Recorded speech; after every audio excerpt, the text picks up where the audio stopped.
시작하겠습니다. 마라나타. 평안하시죠? 예전에 우리 어머니 시절에는 인사가 뭔지 아십니까? 네, 식사하셨습니까? 진 잡습니까? 왜 그렇죠? 네, 밥 굽는 날이 허다하니까 식사가 그런 인사였습니다. 그럼 오늘날 인사는 뭐죠? 네, 밤새 안녕하십니까? 평안하십니까? 세상에 사는 우리가 좋은 세상 같지만 지금 세상이 굉장히 악하고 불안하고 어지러운 세상입니다. 뉴스를 들을 때마다 깜짝깜짝 놀라는 뉴스들이 참 많이 나옵니다. 이번 주에 가장 빅뉴스 혹시 꼽는다면 뭐겠어요? 홍수 피해? 더 충격적인 것은요. 초등학교 교사가 자살한 사건이 있습니다. 네. 아이들한테 시달리고 부모한테 시달려서 그렇게 뉴스가 나오고 있는데, 그래서 이제 교권이 무너졌다 이렇게 나옵니다. 교권이 무너졌다. 우리가 생각해 볼 것은 어떤 문제가 생기면 그 문제를 보완해서 해결해 나가야 되는데, 아예 해결하기보다는 그냥 못하게 만들어버리는 경우가 있어요. 무슨 얘기냐면, 아이들 보호 차원에서 매를 때리지 못하게, 훈계하지 못하게 했는데, 아이에게 매가 필요합니다. 가정에서나 학교에서나 필요합니다. 사랑의 매가 필요한 거예요. 그런데 왜 아이를 못 때리겠냐면 그 폭력 때문에 술을 먹고 자녀들을 폭력하고, 또 때에 따라서 선생님들 중에는 많지는 않지만 간혹 그냥 폭력적인 선생님들이 있습니다.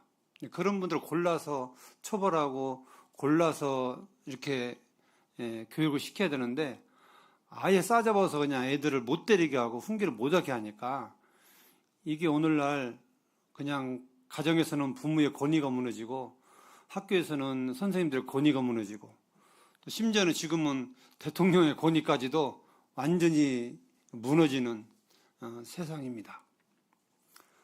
우리가 살다 보면 부모나 선생님이나 나라 유정자나 잘못할 때가 참 많이 있어요. 사람이기 때문에 실수할 때도 있고요.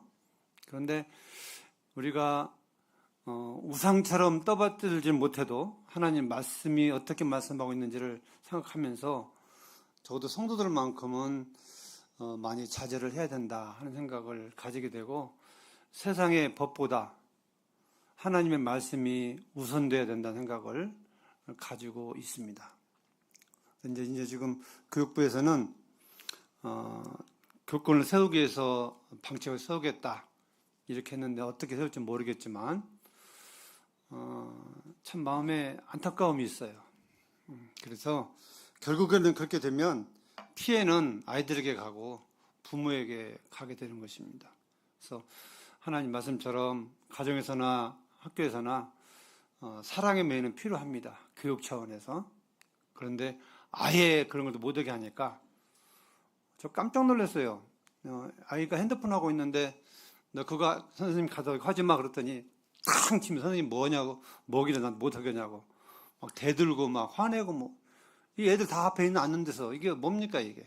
정말 그 뒤로 또 세워놨더니 신고한다고 또 가서 전화드리고 나가고, 정말 너무너무 이것은 아니다 싶어서 참 무너졌다 교권이 무너졌다 하는 생각을 가지면서 참 선생님 하기가 얼마나 힘든가 하는 사실을 좀 생각해 봅니다. 우리 말씀을 좀 찾아보겠습니다. 먼저 로마서에 있는 말씀입니다. 로마서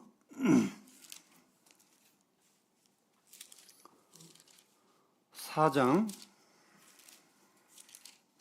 우리가 잘 아시는 말씀입니다.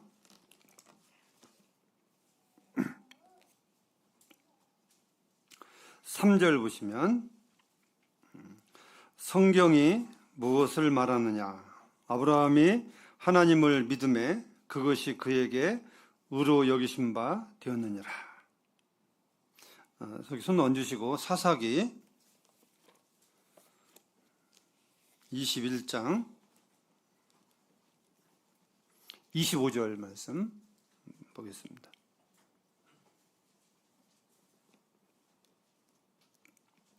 그때에 이스라엘 왕이 없으므로 사람이 각기 자기의 소견에 오른 대로 행하였더라. 그때에 이스라엘 왕이 없으므로 사람이 각기 자기의 소견에 오른 대로 행하였더라. 두 말씀을 읽어드렸습니다.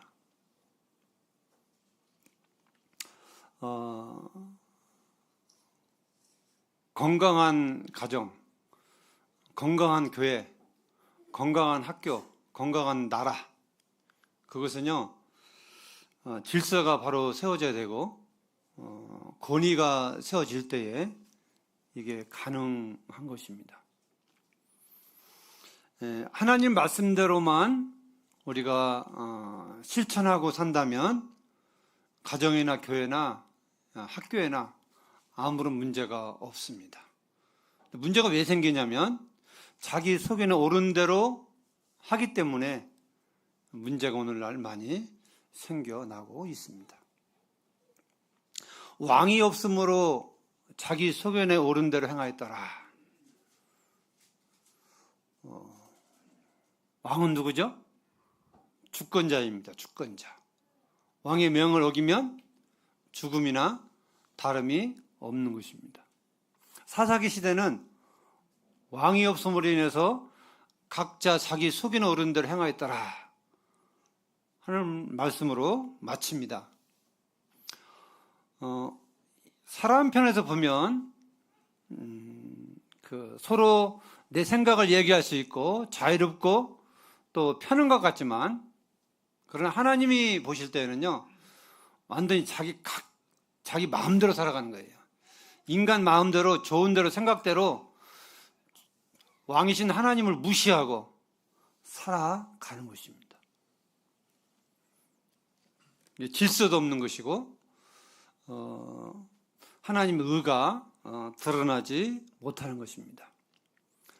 원론적인 말씀을 드리면 우리는 수시로 성경대로 돌아가야 됩니다. 하나님 말씀대로 돌아가야 됩니다. 말씀이 나에게 어떻게 말씀하시는지를 우리는 수시로 들여다보고 확인해야 됩니다. 왜 그러냐면 사람은 잊어버리는 것이 아주 잘하기 때문에 우리가 날마다 이걸 묵상하지 않으면 내가 처해져 있는 본분, 하나님이 나에게 맡겨주신 본분, 하나님의 뜻을 잊어버리고 살 때가 많다고 하는 것입니다. 그래서 시편의 말씀에 날마다 말씀을 묵상하며 살아가야 되는 거예요. 내가 말씀을 안다고 해서 그냥 그치는 게 아니라 내 삶 속에 말씀이 항상 흥얼거리고 어떻게 말씀하고 있는지를 늘 새기면서 살아가야 된다고 하는 것입니다. 야고보서 2장에 보면 말씀을 듣고 행하지 아니한 사람은 거울을 보고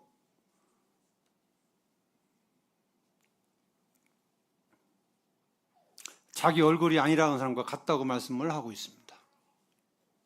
우리는 하나님의 뜻을 아는 것도 굉장히 중요합니다.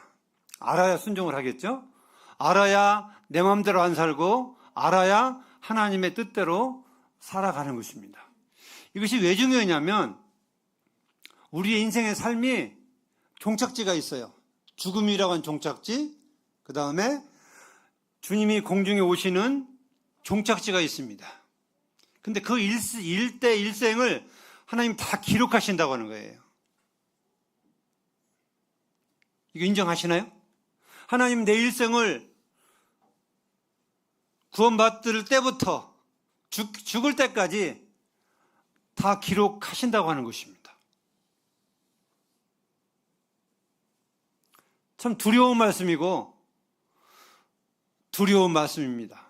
내 일대기를 하나님 기록하신다. 어떻게 살아왔는지, 네 맘대로 살았는지 하나님의 뜻대로 살기를 원하면서 하나님의 뜻대로 살았는지를 평가해서 하나님이 거기에 대한 보상을 하신다고 성경에 기록하고 있습니다. 우리 이걸 잊어버리고 살아요. 망각하고 삽니다. 두려움이 없습니다. 그러니까 내 소견대로 내 마음대로 내가 옳은 대로 결정하고 살아가는 거예요. 하나님의 말씀이 우리에게 뭐라고 하시는지가 중요한 것이 아니라 내 생각이, 내 뜻이 내 마음에 들고 안 들고가 중요하다고 하는 거예요.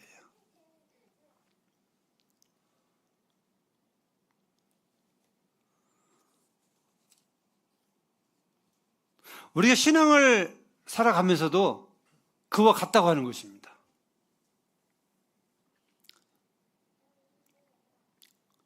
세상 사람들의 왕은 누구죠? 구원받지 못한 사람들의 왕. 예?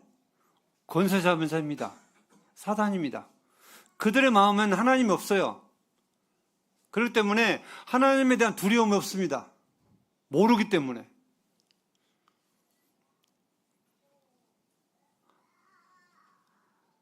대부분 많이 속아서 사탄이 시키는 줄도 모르고 사단의 추종자가 되어서, 종이 되어서 사단이 생각을 넣어주는 대로 선택을 하는 거예요. 창세기 보시면 아담과 하와가 사단의 미혹되어서 범죄하는 장면이 나옵니다. 뱀이 꼬셨죠? 그걸 선악과를 보지도 말고 만지도 말라 하더냐? 사실은 보지도 말고 만지도 말라고는 안 하셨어요. 먹지 말라고만 하셨지. 우리가 그 장면을 보면 왜 사단이 하와에게 접근했을까요? 아담에게 접근 안 하고. 잘 아시는 대로 아담에게 하나님 직접 말씀하셨습니다. 아마 하와에게는 한 달이 거쳐서 아담을 통해서 그 경고의 메시지를 들었을 것입니다. 그러니까 사단이 약점을 찾아서 하와에게 접근한 것입니다. 그래서 하와를 유혹하는 거예요. 이렇게 유혹해 올 때에 하나님의 말씀대로 하나님의 말씀이 어떠한가를 자기 남편에게 물어봐야 되죠. 아담에게. 물어봤다면 어떻게 됐을까요? 저는 안 따먹었으라고 믿습니다.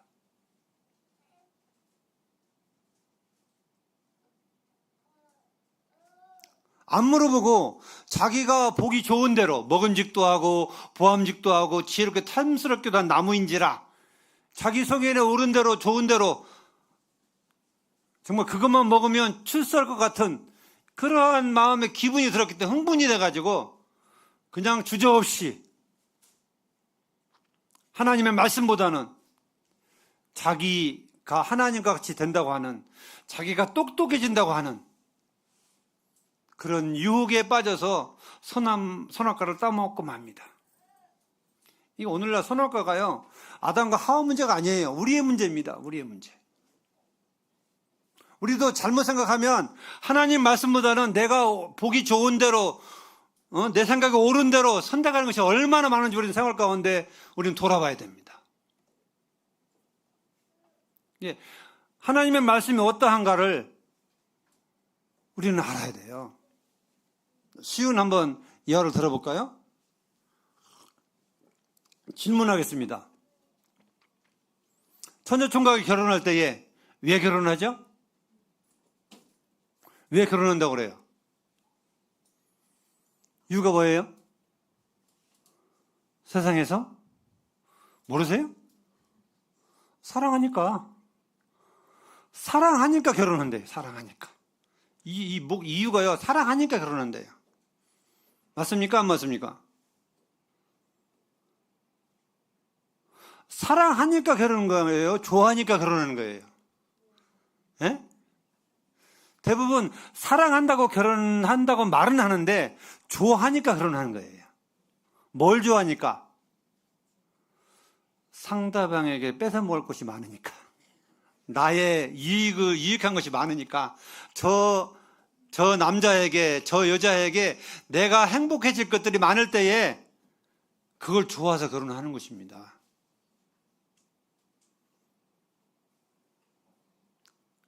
사람은 누구나가 다 욕심이 있고 그런 게 있습니다. 없다고 할 수 없어요. 기왕이면 예쁜 아가씨, 기왕이면 마음 착한 아가씨, 다 나에게 내가 보기에 좋은 대로, 내가 마음에 행복한 대로 타의 그 배우자를 나름대로 선택하게 돼 있어요. 아가씨는 남자의 얼굴, 잘생긴 얼굴, 그 다음에 재력, 직장, 그 다 왜 보는 거예요? 왜? 누굴 위해서? 사랑해서 좋아해서요? 좋아해서요. 근데 성경에서 결혼을 왜 하는 거예요? 결혼의 목적이 뭡니까? 청년들, 여기 없는데? 결혼해 보셨죠? 우리 믿음 안에 결혼하신 분들 많이 있죠, 이 안에. 왜 결혼하셨죠? 목적이 뭐죠? 사랑하니까? 좋아하니까? 제 경우를 보면 그것도 이것도 아무것도 아니었어요. 좋아하지도 않고 사랑하지도 않고. 그러면 하나님이 하라고 하시니까, 하나님의 뜻이니까,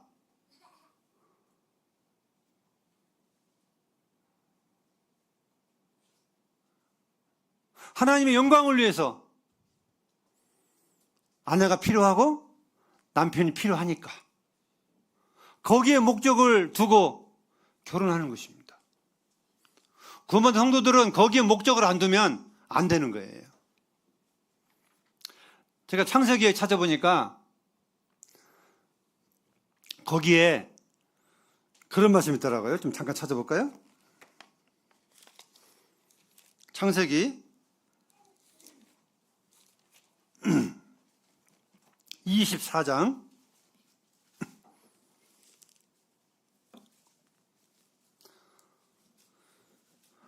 67절 같이 한번 읽어보실까요?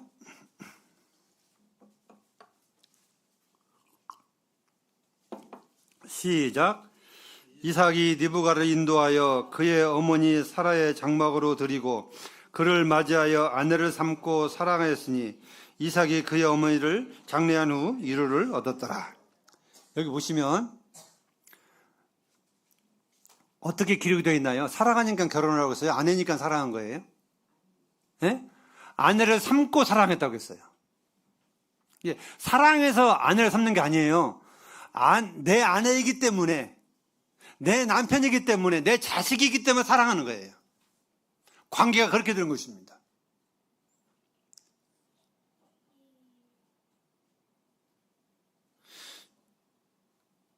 말씀에서도 그렇게 나와 있잖아요.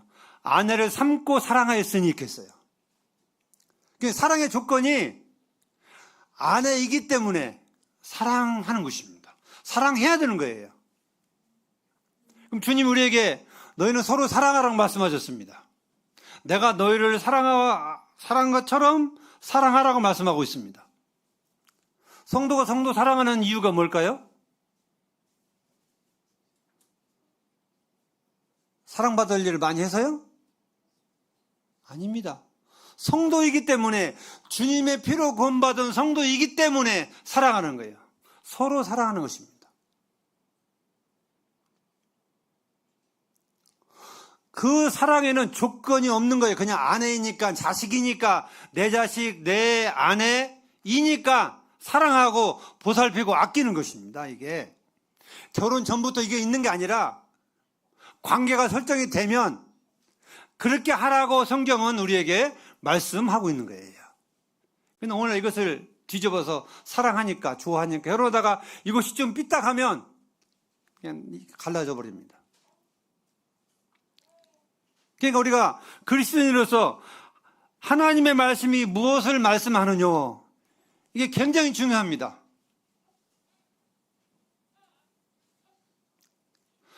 아내들은 남편에게 순복하고 복종하라고 했습니다. 성경에. 그러면 하나님의 말씀대로 그렇게 해야 됩니다. 예, 남편이 잘나고 똑똑하고 뭐 이래서 순복하는 게 아니라 그냥 남편이기 때문에 그 남편이 잘나든 못나든 돈이 있든 없든 뭐 인물 잘생기든 못생겼든 하나님이 나의 남편으로 주셨기 때문에 그 남편에게 순종할 복종할 의무와 책임감이 아내에게 있다고 하는 것입니다. 이게 성경이 우리에게 말씀하고 있는 내용이에요. 근데 우리는 어떻게 합니까? 내 감정이 틀어지면 해 안 해요? 자매님들 합니까 안 합니까? 내가 기분이 나빠요. 근데 순종 잘 합니까? 예? 기분 좋을 때는 다 하죠. 그죠? 저도 기분 좋을 때는요, 제 아내 얼마나 이쁘고 사랑스러운지. 근데 기분이 안 좋으면 사랑해주나요? 그게 안 되더라니까요. 그러니까 그게 안 돼도 하나님의 말씀이 나한테 뭐라고 말씀하느냐, 이 말씀을 되새기면서 내 자신을 쳐서 복종시켜서 말씀 아래로 끌어내려야 돼요. 그리고 내가 싸워도 사랑해야 된다니까요. 마음에 안 들어도 남편에게 순종해야 된다니까요.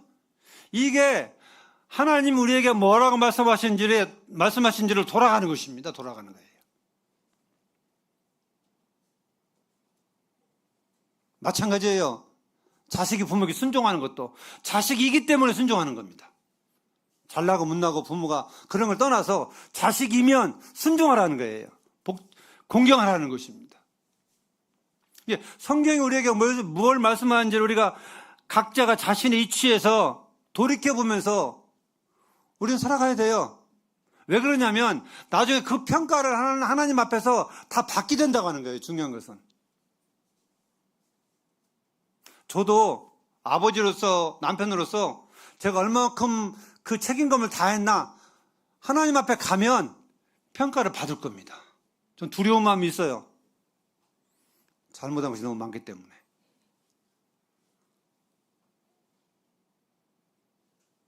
그냥 하루하루 살아가려고 내 마음대로 살아가는 것이 없어지는 게 아닙니다. 다 하나님이 기록하신다는 거예요. 우리는 성경으로 돌아가야 됩니다. 로마서 4장 3절에서 믿음으로 구원받는 것을 행함으로 구원받지 않은 것을 말씀하면서 하나님의 말씀 우리에게 뭐라고 말씀하느냐, 이 어떤 사람의 생각과 논리와 하나님의 말씀하고 부딪힐 때에는 하나님 우리에게 뭐라고 말씀하고 있는지를 우리는 들여다봐야 돼요. 그리고 그 말씀에 따라 우리는 순종해야 되는 것입니다.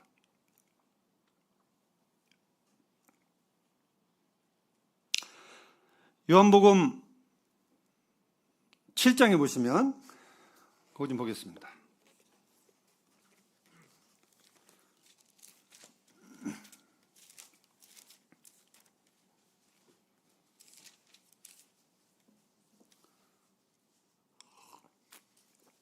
(7장) 17절 18절 같이 한번 읽어보실까요? 시작. 사람이 하나님의 뜻을 행하려 하면 이 교훈이 하나님께서부터 왔는지 내가 스스로 말함인지 알리라. 스스로 말하는 자는 자기 영광만 구하되 보내신 이의 영광을 구하는 자는 참되니 그 속에 불의가 없느니라. 여기 성경이 무엇을 말하느냐, 하나님의 뜻이 어디에 있느냐, 그 말씀이거든요. 하나님이 원하시는 것이 무엇이냐, 이런 말씀이거든요. 그러니까 성도가, 여기 예수님 말씀하시기를 성도가 하나님의 뜻을 행하려 하면 이 교훈이 하나님께부터 왔는지 사람에게 왔는지를 확인해 보라는 것입니다.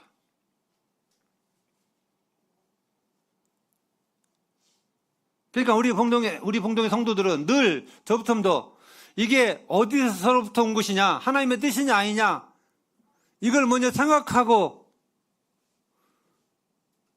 선택을 해야 돼요. 순종해야 됩니다. 왜냐하면 구원받은 성도들은요, 이 땅에 존재하는 것이 하나님의 뜻 가운데 살고 하나님의 뜻을 이루기 위해서 사는 목적이기 때문에, 그래야 하나님의 영광이 나타나기 때문에 아주 중요한 부분인 것입니다. 스스로 말하는 사람은요, 누구 영광만 구한다고요? 자기 영광만 구한대요. 그러니까 우리가 이 말하는 거 참 쉽잖아요, 그죠? 이 말하는 게 아주 쉬운데, 이 말하는 것처럼 사실은 어려운 게 없어요. 내가 하는 말이 하나님이 원하시는 것인지 싫어하시는 것인지, 하나님의 영광이 드러나는 것인지 아닌지, 이걸 생각해보고 해야 되는데 우리는 그런 생각을 안 합니다.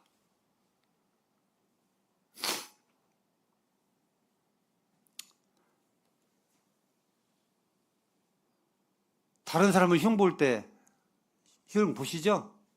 허물 얘기들 하시죠?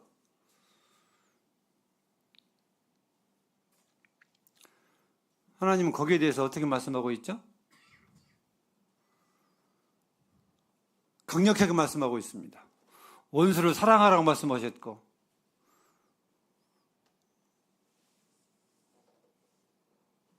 그 어떤 것도 원수에게 보복하지 말 것을 말씀하고 있습니다. 성경의 말씀처럼 우리는 유익한 말만, 덕이 되는 말만 골라서 해야 됩니다. 근데 우리는 말을 할 때 너무나 그냥 하는 경우가 참 많습니다. 그 말 때문에 상처를 주고 어려움을 주고 다툼이 일어나고 그렇게 되는 것이거든요. 여기 말씀에 스스로 말하는 자는 자기 영광만 구한다는 것이 아니라, 여기는 어떻게 보면 여기 스스로 말하는 사람은요, 자기 영광도 못 구해요. 욕만 진탕 얻어먹습니다.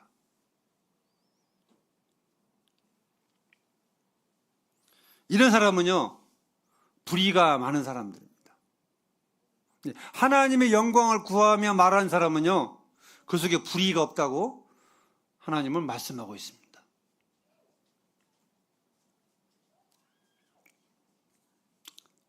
그래서 우리가 말을 할 때에도, 어떤 걸 결정할 때에도 이것이 하나님께서 온 것인지 아니면 내 생각인지, 중요한 문제일수록 깊이 생각해보고 결정을 해야 됩니다. 선택을 해야 돼요. 선택. 신앙은 선택이에요.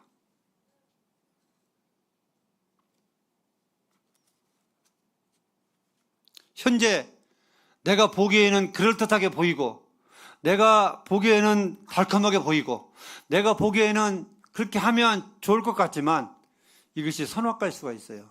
하와가 보는 선악과일 수도 있습니다. 그게 독이 될 수 있고 그게 어려움이 있다는 거예요. 하나님 말씀이 나한테 뭐라고 말씀하시는지, 어떻게 말씀하시는지를 우리는 신중히 생각하면서 살아가야 되겠습니다. 우리 로마서에 있는 말씀을 한 번 더 보겠습니다. 로마서 12장. 잘 아시는 말씀이지만 다시 되새김하는 차원에서 말씀드리기를 원합니다. 1절, 2절 보시면,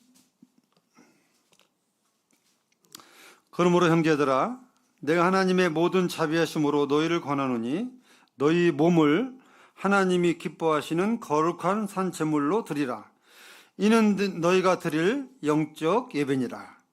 너희는 이 세대를 본받지 말고 오직 마음을 새롭게 함으로 변화를 받아 하나님의 선하시고 기뻐하시고 온전하신 뜻이 무엇인지 분별하도록 하라.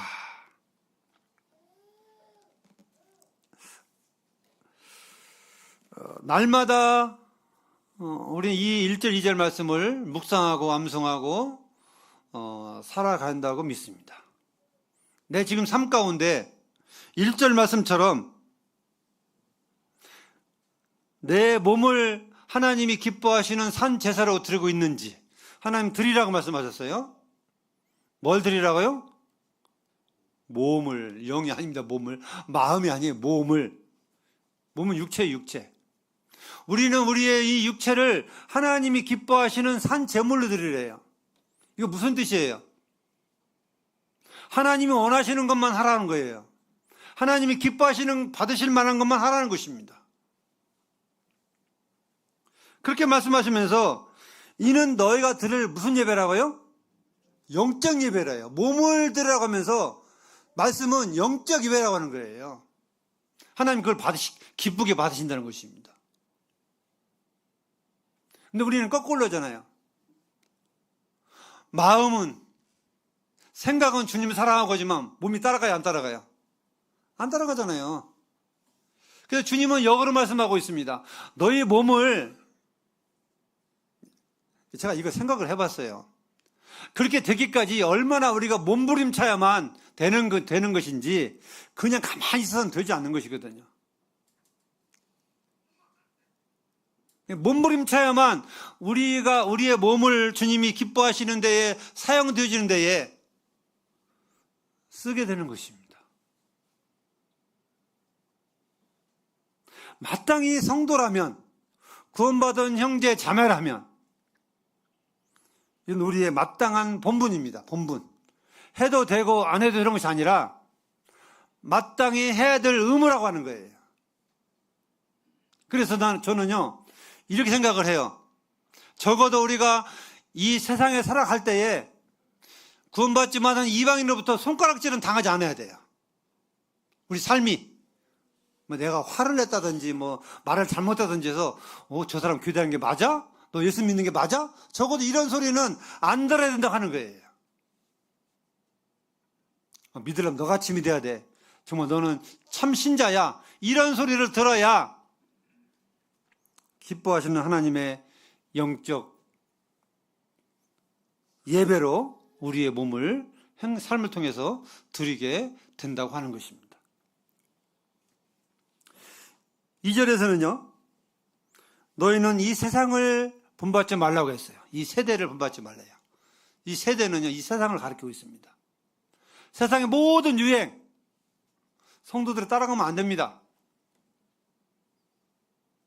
성도들은요. 하나님의 말씀만 붙들고 가야 돼요. 세상에 대해서는 길을 막아야 됩니다. 이것은요. 자식을 위한 교육부터 시작해서 모든 게 다 그렇습니다. 저는 그렇게 생각을 해요. 아니, 결혼의 목적부터, 결혼의 과정부터 지금 그리스도 안에 청년들이요 얼마나 잘못된 생각을 하고 있는지 결혼 얘기 들어보면 정말 안심스러워요. 정말 어쩌려고 저런 생각 갖고 있는지 성경에서 전혀 어긋난 생각을 가지고 있어요.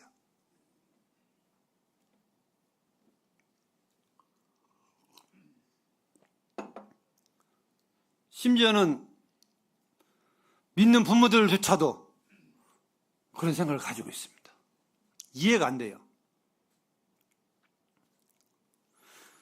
몇 가지만 얘기해 볼까요? 청년들 결혼 1순위가 뭔지 아세요? 1순위. 이게 제 생각이에요. 들어본 결과. 1순위가 뭐겠어요? 자기 몸이 많다는데요. 나는 이 교회만 섬기겠대요. 그 얘기는 뭔 얘기예요? 자매 쪽에서는요, 형제가 이쪽 와야 된다는 거예요. 안 떠나겠대요. 이게 뭐예요? 주님이 인도하시면 가기도 하고 오기도 해야 되는데, 이게 결혼의 첫 번째 조건이에요. 그 조건이. 그 다음에 이제 직업을 보고, 그 다음에 이제 학벌을 보고, 돈, 이거 보겠죠. 세상 사람보다요, 더 챙기는 게 많아요. 성경이 우리에게 뭐라고 말씀하는지에 대해서, 이 결혼관에 대해서 청년들이 아주 잘못된 결혼을 가지고 있어요. 아닙니다. 구원받는데 우리가 믿음으로 구원받지만, 결혼도 모든 삶이 오직 의인은 믿음으로 살리라는 말씀처럼 우리 믿음으로 살아가야 돼요.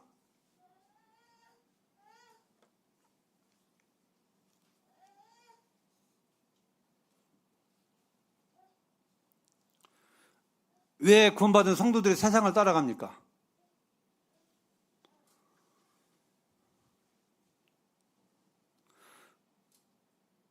하나님의 법과 세상 법 둘이 받으시면 성도님은 어떤 길 택하실래요? 네? 세상 법과 하나님의 법이 마주쳤어요. 이 세상 법을 어기면 내가 그 법에 맞춰서 벌을 받게 돼 있어요. 그럼 어떻게 되겠어요? 그 법을 따라가겠어요? 안 따라가겠어요? 제가 이런 얘기 왜 했냐면 성경에 아이들을 가르칠 때 매를 때리라고 했어요. 근데 세상법에는 때려요, 못 때려요? 때리면 신고하라고, 부모도 신고하라고 가르치고 있어요. 그러면 그 신고하는 게 무서워서 안 때리나요? 아닙니다. 내가 감옥에 갈 망정 하나님이 사랑의 매를 때리라고 했기 때문에 때려야 되는 거예요.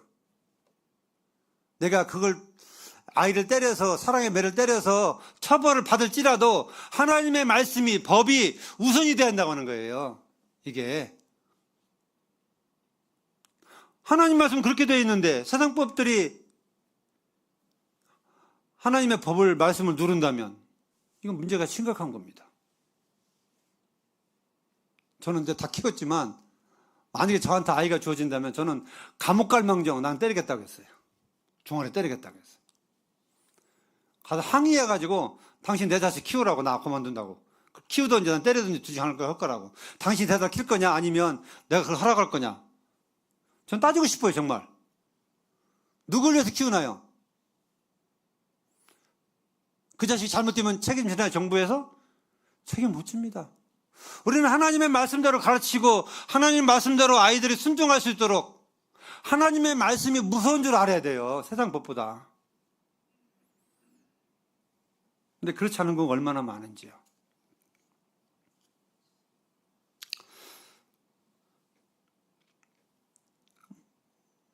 이절의 말씀처럼 세상을 본받지 말고 오직 마음을 새롭게 함으로 변화를 받아 하나님의 선하시고 기뻐하시고 온전하신 뜻이 무엇인지 분별하도록 하라. 우리가 죽는 날까지 이 말씀을 새기면서 순종하면서 살아가야 됩니다. 정말 하나님의 선하시고 기뻐하시고 온전한 뜻이 무엇인지 늘 생각하면서 기도하면서 선택해야 되는 것입니다.